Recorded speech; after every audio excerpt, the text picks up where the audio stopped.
रात भीग चुकी थी। मैं बरामदे में खड़ा था। सामने अमीनुद्दौला पार्क नींदों में डूबा खड़ा था। सिर्फ एक औरत एक तकियादार वेचम पर बैठी हुई थी।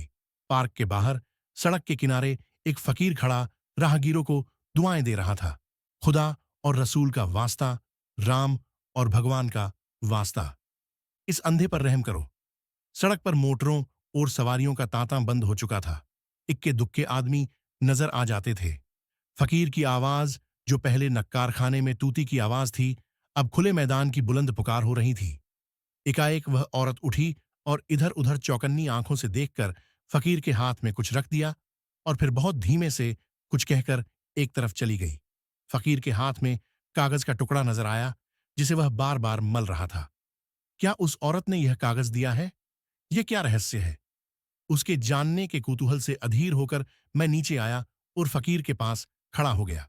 मेरी आहट पाते ही फकीर ने उस कागज के पुर्जे को 2 उंगलियों से दबाकर मुझे दिखाया और पूछा, बाबा, देखो ये क्या चीज है?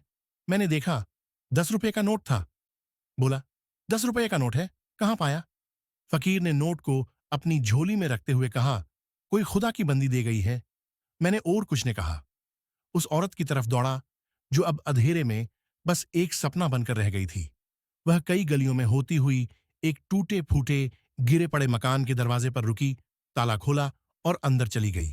रात को कुछ पूछना ठीक न समझकर मैं लौट आया। रात भर मेरा जी उसी तरफ लगा रहा। एकदम तड़के मैं फिर उस गली में जा पहुंचा। मालूम हुआ वह एक अनाथ विधवा है। मैंने दरवाजे पर जाकर पुकारा, देवी, मैं तुम्हारे दर्शन करने आया हूं। औरत बाहर निकल आई। गरीबी और बेकसी की जिंदा तस्वीर।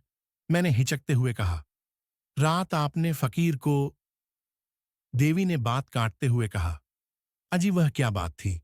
मुझे वह नोट पड़ा मिल गया था। मेरे किस काम का था? मैंने उस देवी के कदमों पर सिर झुका दिया।